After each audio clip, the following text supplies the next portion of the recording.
FICO just came out with a direct license program, which is going to shake up the mortgage credit scoring system. What does this actually mean for you, someone that's thinking about buying a home or refinancing? Now, this could potentially save you like $100 on the cost of a credit report, but more importantly, it could change the credit score used when you get your interest rate, and it could change the cost of the interest rate that you're looking at. My name's Darren Tsai. I'm a licensed mortgage broker here in Southern California. My channel is dedicated to helping people just like you build wealth through real estate education.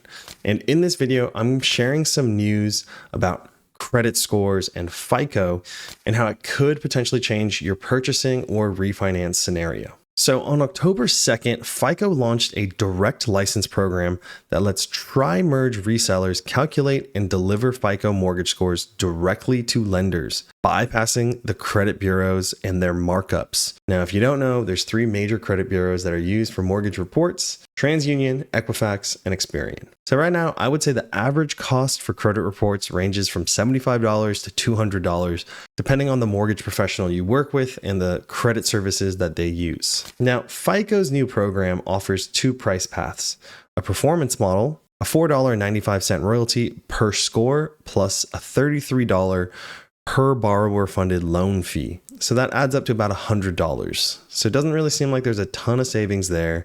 And then there's another one that's a traditional flat $10 per score. Now, FICO's claiming this could cut lender costs by about 50%, which I think this one is true, because that would be $30 per credit report with all three bureaus on it. Now, that is significantly less, $30 compared to, maybe 75 or even 200. But the catch with this is that the credit bureaus still control the credit score data. Now, that's just the news, and that probably isn't that exciting to you, but you're wondering, how does this affect you as a potential home buyer or a homeowner looking to refinance? That could be $100 savings to you, but that's only if the lender that you work with passes those savings on to you. But here's where it gets really interesting. So certain lenders now might accept FICO's credit score for you compared to the three bureaus' credit scores for you. And FICO has now said they are going to start accepting payments made to rent and other non-traditional credit factors.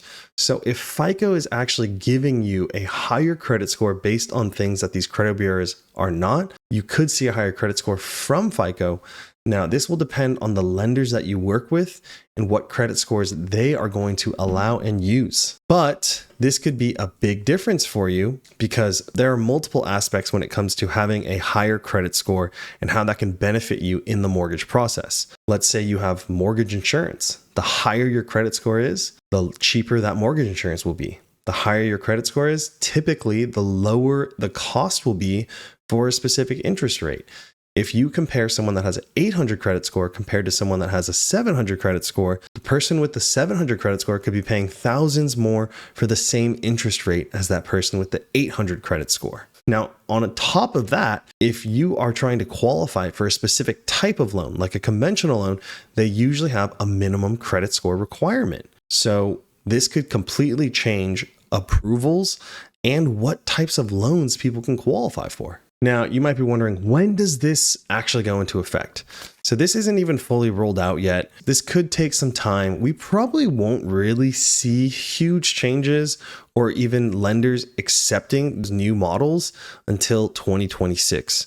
So at the moment, I think there's not enough adoption. It's going to take time to roll this out, but we will see what happens in 2026. Now, what's most important for you and what can you do if you do want to buy a house or if you want to get a better interest rate on your current home? So number one is have an idea of what your credit scores are and see how you can improve them.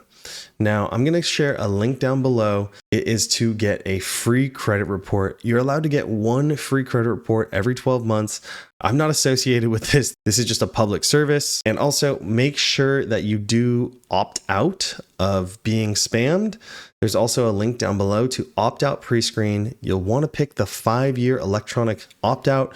So anytime your credit gets pulled, you don't get spammed. Once again, I don't get, there's no referral fee or anything for me. I personally did this because because after I applied for my own mortgage, I got a ton of phone calls. So if you do have your credit run for even an auto purchase or, a mortgage, if you want to avoid the spam, use the link down below for opt-out pre-screen. Now, the biggest thing here is get a good idea of what your credit is. And if it's not a high score, look at your utilization, look at your history, and look at how you can get a better credit score so you can get better costs and better interest rates, or even qualify for the loan that you want when you go to purchase or refinance. As always, thank you for watching my videos, and I hope you learned something new on this video.